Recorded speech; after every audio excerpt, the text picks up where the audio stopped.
Good morning, good morning. I haven't made a video in a while.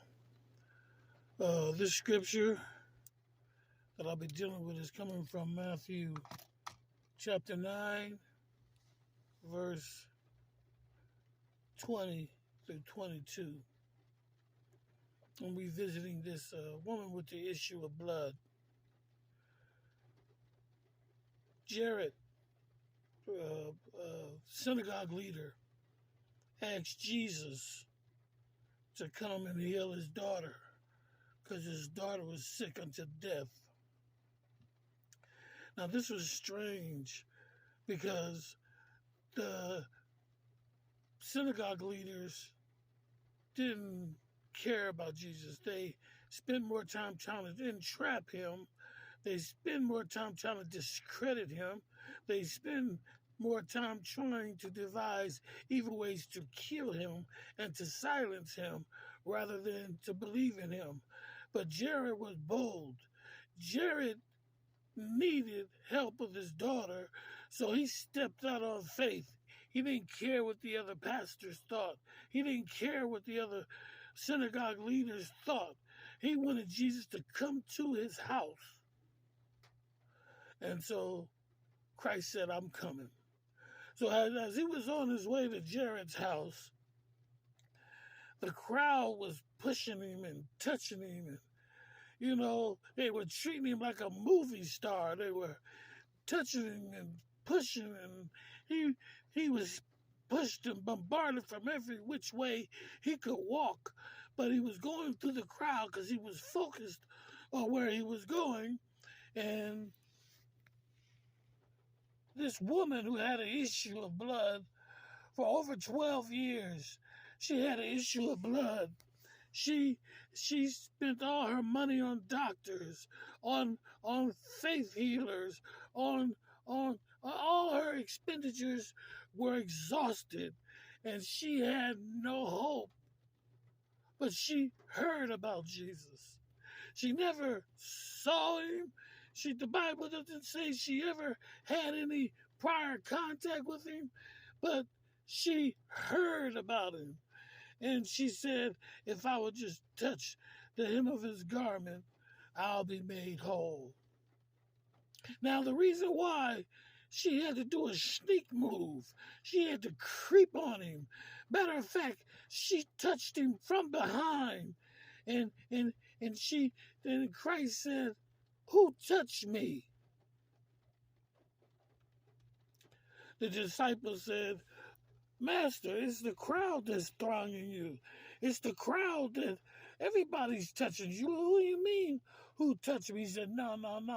I felt the touch. I felt the power leave me. Who touched me? And he turned and he saw the woman trembling. The reason why the woman was trembling is because she had an issue of blood, and because she was bleeding, she was considered unclean. She wasn't supposed to touch a synagogue leader. She wasn't supposed to touch anyone, because if she touched somebody, they would be unclean and they would have to do a cleansing process. She couldn't touch any of the Pharisees. She couldn't touch a man because she was considered unclean. She couldn't even touch her husband or sleep in the bed with her husband because she was considered unclean. And because she was unclean, she crept on Christ. She did a sneak move on Christ. Matter of fact, Christ wasn't even supposed to know she touched him. She was going to touch him and then make a smooth getaway. But it wouldn't work like that. It didn't go down like that. Christ felt the power leave him. And he said, who touched me? As she turned around, she knew she had messed up. And she didn't know what was coming next. All she knew was she was healed, but she didn't know what was coming next. And Christ turned around and she said, it was me. And he said, daughter, Your faith has made you whole. It's a beautiful thing when Christ didn't have to scold her because somehow she knew Christ was the master of dealing with unclean things. She heard of him touching leopards and not getting leprosy.